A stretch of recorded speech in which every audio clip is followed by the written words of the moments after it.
Bonjour et bienvenue à cette nouvelle vidéo.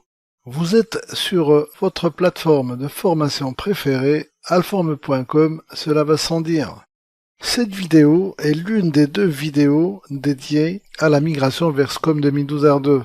Elle s'intitule Migration sur place. L'autre vidéo sera dédiée à l'autre façon de migrer vers SCOM 2012 R2 et s'intitulera Migration par coexistence. Cette vidéo se déroulera de la façon suivante. Tout d'abord, on va faire un petit topo pour expliquer un petit peu la procédure de cette migration sur place. Ensuite, on va décrire l'environnement source depuis lequel on migrera vers SCOM 2012 R2. Ensuite, on passera en revue l'environnement cible. Ensuite, on fera dans le cadre d'un atelier, on essaiera de voir l'essentiel de cette migration de façon concrète. Et enfin, je vous donnerai un certain nombre de liens utiles permettant d'approfondir l'ensemble des points abordés lors de cette vidéo. On va tout d'abord décrire la procédure de migration sur place. Alors, ce qu'il faut savoir ici, c'est que ce qu'on entend par migration sur place, c'est le fait de faire évoluer SCOM vers SCOM 2012 R2 sur la même infrastructure. Qu'est-ce que ça veut dire? Ça veut dire que ici, par exemple, je vais avoir un environnement source, donc avec une version SCOM, que je veux migrer vers un environnement cible, donc avec la version SCOM 2012 R2. SCOM 2012 R2. Ici, en termes d'infra, ces deux environnements sont les mêmes, sont identiques. La seule chose qu'il faut respecter, c'est les prérequis propres à la version SCOM 2012 R2, notamment en termes d'OS, en termes de collation, en termes de version d'édition SQL, etc. Pour ce qui est des cas possibles, c'est-à-dire donc les différentes façons d'opérer cette migration sur place, deux choses à retenir. La première est qu'on ne peut parler de migration vers SCOM 2012 R2 qu'à partir de la version SCOM 2007 R2. Donc ça, c'est le premier point. Le deuxième point, c'est que on ne peut migrer une version qu'à la version suivante. C'est-à-dire, j'ai une version SCOM, je ne peux migrer que vers SCOM N+1. En d'autres termes, si je suis à SCOM 2007 R2, je ne peux migrer que vers SCOM 2012, et là je ne peux migrer que vers SCOM 2012 SP1, et là je ne peux migrer, et donc c'est à partir de cette version-là que je peux migrer vers SCOM 2012 R2. Et puisque notre objectif à nous, c'est de migrer vers SCOM 2012 R2, notre environnement source est obligatoirement en SCOM 2012 SP1. On ne peut pas migrer dans n'importe quel ordre. Si on part du principe qu'on a un environnement distribué, c'est-à-dire que les différents composants SCOM sont répartis sur plusieurs éléments d'infra, il y a un ordre qu'on doit respecter pour procéder donc à la migration. Cet ordre-là est le suivant. On doit donc migrer dans ce sens-là. Tout d'abord, les serveurs MS. Donc le RMS ou le premier serveur installé dans le management group, puis les serveurs suivants. Et là, il y a un point qu'il faut observer, c'est ne commencer la migration d'un serveur d'administration que si et seulement si on a fini la migration du serveur précédent. C'est hyper important. Ensuite, on migre les serveurs de passerelle. Ensuite, la console d'opération. Ensuite, les agents, qu'ils soient poussés ou installés manuellement. Ensuite, la console web. Et enfin, le service rapport. Mais je dois tout de même vous dire que pour ces éléments-là, on peut procéder à une migration en même temps. C'est-à-dire que je ne suis pas obligé, par exemple, d'attendre d'avoir fini la migration des serveurs de passerelle pour commencer la migration des consoles d'opération, etc.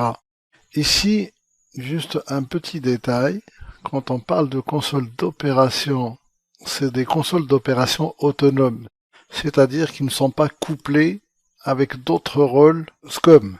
Si ici, par exemple, on avait installé une console d'opération avec ou sur le serveur d'administration, avant d'opérer la migration, il faut d'abord désinstaller la console et la réinstaller après. Donc, pour cet ordre-là, donc on installe les serveurs d'administration. Le premier à être migré, c'est le premier qui a été installé, plus les suivants. Une fois qu'on a fini les serveurs d'administration, on peut procéder dans cet ordre-là, sachant que pour toutes ces opérations-là, tous ces composants-là, on peut procéder à la migration en parallèle. L'environnement source. Alors l'environnement source, tout d'abord les serveurs d'administration. On a ici un serveur RMS plus un serveur MS. Pour ce qui est du serveur de base de données, on a donc un serveur SQL avec donc la base opérationnelle, la base d'entrepôt et le service rapport. On a un serveur de passerelle, bien que ce ne soit pas nécessaire, mais c'est juste pour montrer comment on migre un serveur de passerelle. Pour ce qui est des consoles, on a la console d'opération qui est donc installée sur une station de travail en Windows 7 et on a une console web qui, elle, est installée sur un serveur en Windows 2012. Pour ce qui est des agents, donc on a des agents poussés depuis la console sur toutes les ressources du domaine de confiance SCOM 2012 et des agents installés manuellement, notamment sur les ressources se trouvant à l'extérieur du domaine de confiance SCOM, en l'occurrence le domaine arakim.com. La version de SCOM pour cet environnement-là est bien sûr SCOM 2012 SP1. L'environnement cible est le même en termes d'infra. Ici, j'aurai de toute façon mon RMS plus mon MS. La base de données aura de toute façon les deux bases plus le service rapport. Ici, j'aurai mon serveur de passerelle, j'aurai ma console web, et là, j'aurai bien sûr mes agents. Toutes ces ressources-là seront migrées vers SCOM 2012 R2. Pour ce qui est de l'atelier, donc on va procéder de toute façon dans cet ordre-là. Les serveurs MS, puis le serveur de passerelle, puis la console d'opération, puis les agents, on va faire les agents dans cet ordre-là, puis la console web et le service rapport. C'est parti donc pour notre atelier. On va tout d'abord commencer notre atelier par présenter l'environnement. Je vais donc sur mon hyperviseur. Ici, j'ai mon serveur de routage qui me permet d'interconnecter mes différents environnements. Ici, j'ai mes deux stations de travail. Station de travail en Windows 8.1 et une autre en Windows 7. J'ai également mes deux serveurs membres qui sont en Windows 2008 R2 SP1 et en Windows 2012. Ici, j'ai mon serveur RMS. Et là, ces quatre ressources sont donc le contrôleur de domaine, le serveur de passerelle et les deux ressources surveillées par le biais de ce serveur de passerelle. Ici, j'ai mon serveur RMS. Ici, j'ai mon serveur qui héberge la console web. Ici, j'ai mon serveur de base de données qui héberge donc les deux bases de données opérationnelles Data Warehouse et qui fait office de serveur de rapport. Et enfin, ici, j'ai mon contrôleur de domaine et qui héberge aussi l'autorité de certification. On va aller sur la console pour voir l'état de santé de toutes ces ressources-là. Ma console est installée donc sur cette station de travail qui est en Windows 7 et donc toutes mes ressources sont là, elles sont dans un état sain. On va sur l'espace de travail administration. Ici, il faut donc être attentif à ce paramètre-là puisque c'est ce paramètre-là qui va être l'indicateur de la migration.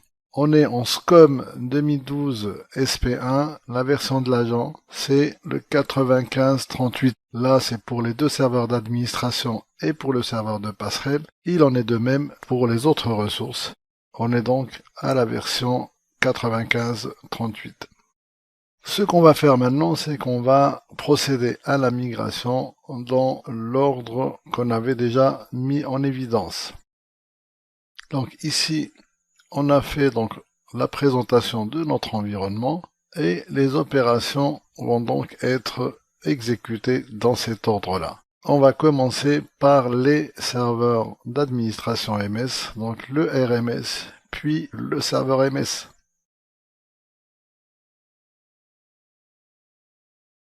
Je suis donc sur mon serveur RMS. On lance le setup.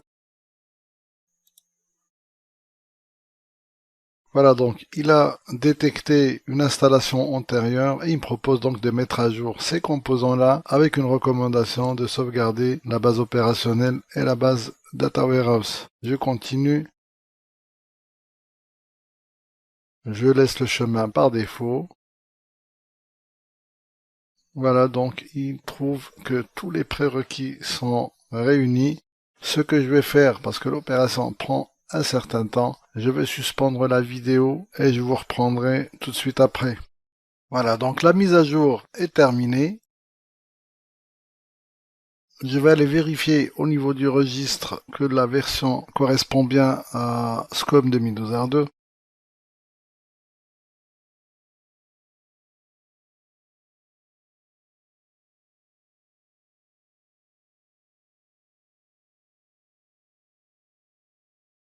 Voilà, donc c'est bien 10.226 et qui correspond bien à SCOM 2012 R2. Je fais la même chose sur l'autre serveur d'administration, qui est donc scom-mig-ms.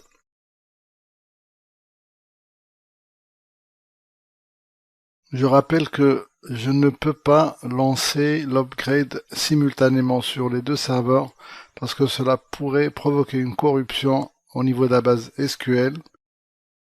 Donc je suis bien sur scom-mig-ms et je fais pratiquement la même opération.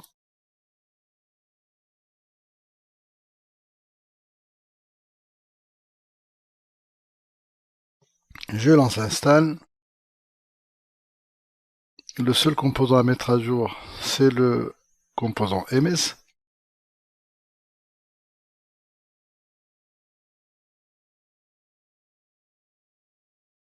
C'est bon pour les prérequis.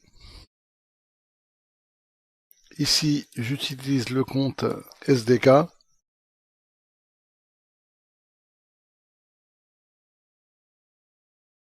Voilà, donc un petit résumé. Et je lance l'upgrade. Donc l'opération va durer un certain temps. Je suspends la vidéo et je vous reprends tout de suite après. Voilà, donc l'installation est terminée. Je vais donc faire un tour côté registre. Software, Microsoft, Opération Manager, Setup, version du serveur, c'est 10.226, ce qui correspond donc à la version de SCOM 2012 R2. Voilà, donc ça c'est fait. On passe à l'étape suivante. Voilà, donc pour les serveurs MS, c'est bon. On poursuit avec le serveur de passerelle. Alors, je suis sur le serveur de passerelle, donc -gs. Et donc, je lance l'install de la même façon, l'upgrade de la même façon.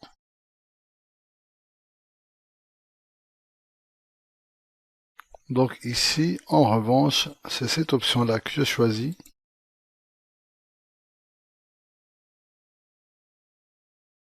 Suivant.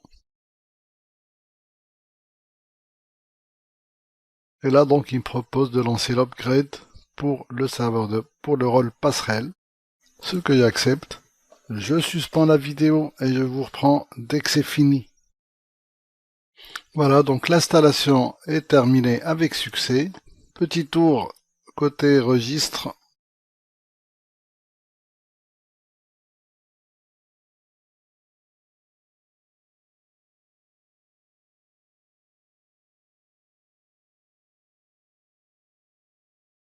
Voilà donc la version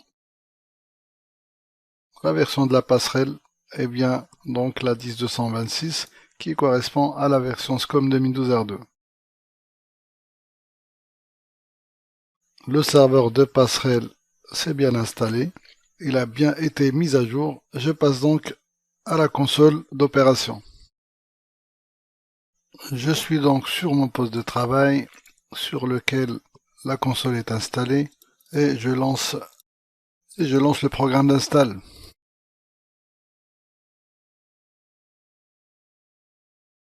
Voilà, il trouve la console. Il me propose de faire l'upgrade. J'accepte, j'accepte. Je laisse le chemin par défaut. Tout est OK au niveau des prérequis. Et c'est parti. Voilà, donc l'installation est terminée. Un petit tour côté registre. Comme d'habitude, on va vérifier la clé, du moins la version. Microsoft Operation Manager. Setup. Et la version est bien 10.226. À ce stade, je peux déjà lancer donc la console. Je vois que je suis en 2012 R2.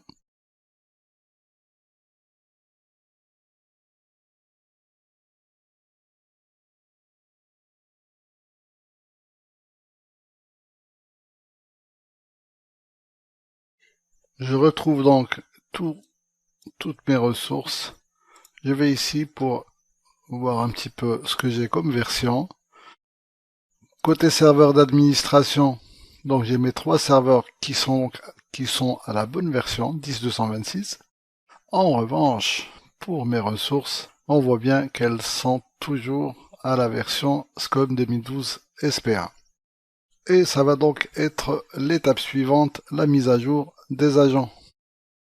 Donc pour la console d'opération, c'est OK. On va donc mettre à jour simultanément les agents installés manuellement et les agents installés automatiquement ou poussés depuis la console. Alors je repars sur ma console.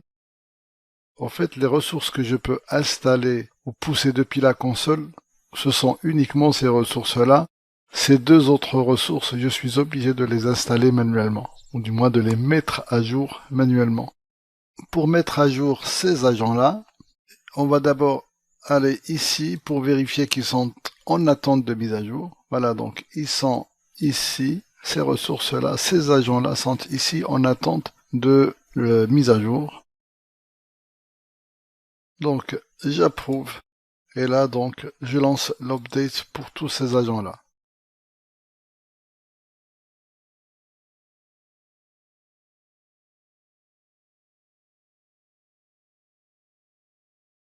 Voilà, donc c'est fait. Un petit refresh. Donc, c'est en train de se faire tout doucement. En attendant, donc, je vais aller mettre manuellement ces deux agents-là. Je vais les mettre manuellement à jour. Alors, pour ce faire, il faut que j'aille directement sur les serveurs. Ici, je suis sur mig-nc-s1. Et puis, je lance l'install de façon manuelle.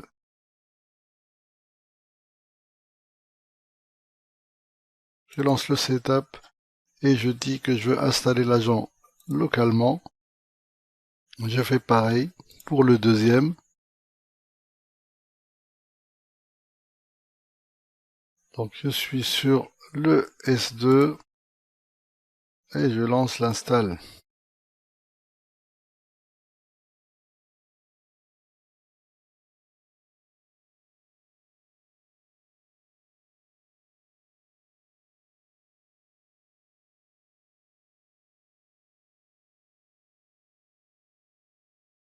J'accepte et je lance l'upgrade de l'agent.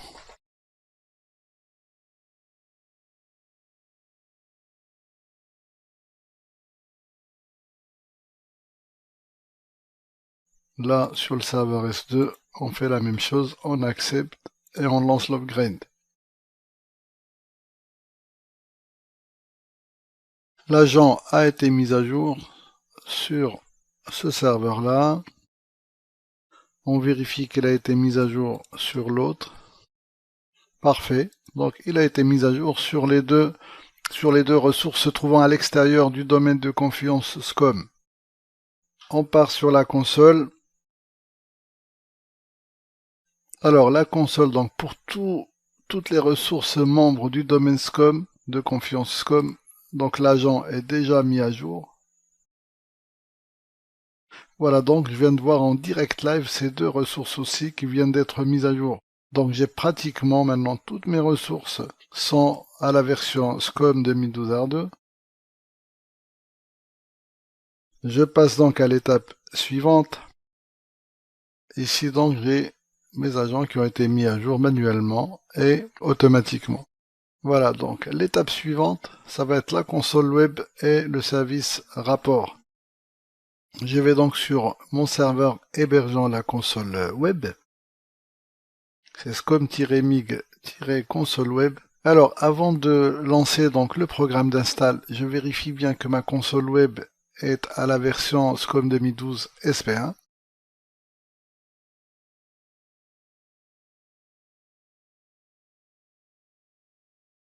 Voilà, donc je vois bien que je suis à SCOM 2012 Service Pack 1. Voilà. Et là, donc, je lance le programme d'upgrade, le programme d'install.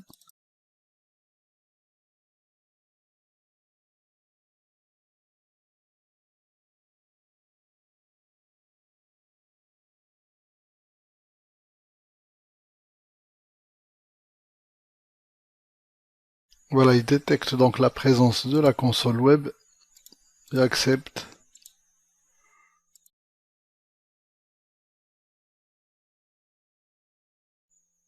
Voilà, donc tous les prérequis sont OK. Et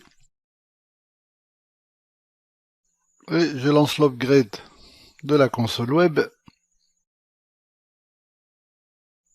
Parallèlement à ça, je peux lancer donc l'upgrade du service rapport. Je suis donc sur le serveur SQL, puisque c'est ce serveur-là qui fait office aussi de serveur de rapport. Et je lance l'install.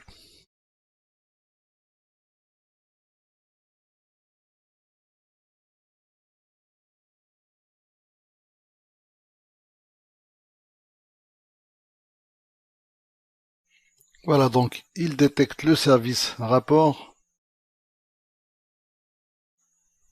Suivant. Suivant. Les prérequis sont OK. Et je lance également l'upgrade. Je retourne à mon serveur hébergeant la console web. Voilà, donc l'upgrade s'est terminé avec succès. On va donc, juste avant de passer au service rapport, vérifier que la console web a bien été mise à jour. Donc je vais sur ma station de travail, sur laquelle j'ai déjà ma console d'opération, et je lance ma console web depuis cette station de travail. Donc je vois déjà que la mise à jour s'est bien terminée. Voilà, donc je me connecte bien à la console. Si je vais côté rapport sur mon serveur de base de données, voilà, donc les rapports ont été mis à jour aussi. Le service a été mis à jour avec succès. Donc là, je reviens toujours sur ma console. Voilà, mes rapports se chargent bien. Donc ça veut dire que tout s'est bien terminé. Ici donc la console web s'est mise à jour avec succès. Les services rapports également, ce qui met à jour, donc qui valide l'ensemble des opérations. Cet atelier est donc terminé avec succès. Je vais pouvoir donc tranquillement poursuivre ma présentation. Pour ce qui est des liens utiles, je vous propose donc ces trois liens-là. Le premier lien parle de la migration de SCOM 2007 R2 vers SCOM 2012. Donc avec l'ordre dans lequel on doit procéder pour installer ou pour mettre à jour plutôt les différents composants SCOM 2007 R2 dans un environnement distribué. Le deuxième lien parle de la migration de SCOM 2012 à SCOM 2012 SP1. Toujours pareil, dans un environnement distribué et l'ordre dans lequel on doit procéder. Et enfin, et c'est le cas qui nous intéresse, ou du moins c'est le cas qu'on a traité, c'est la migration de SCOM 2012 SP1 à SCOM 2012 R2.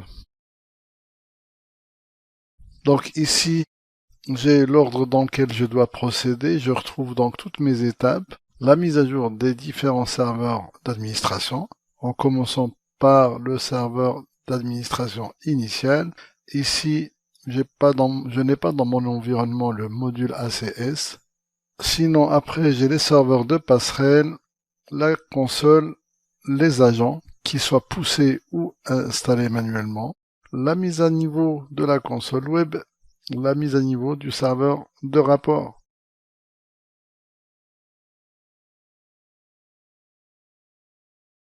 Ce qu'on a couvert donc lors de cette vidéo, c'est la migration sur place vers SCOM 2012 R2. Donc on a vu que cela implique qu'on parte de SCOM 2012 SP1. On a vu donc les différents cas possibles quand on veut faire une migration sur place, qu'on était obligé de partir d'une version N à la version N plus 1 inexorablement, N étant 2007 R2, 2012 ou 2012 SP1. Et enfin, on a donc vu comment on doit opérer et dans quel ordre pour mettre à niveau les différents composants de la solution SCOM. Voilà, cette vidéo est maintenant terminée. Je vous remercie de l'avoir suivi et vous dis à très bientôt pour une prochaine vidéo.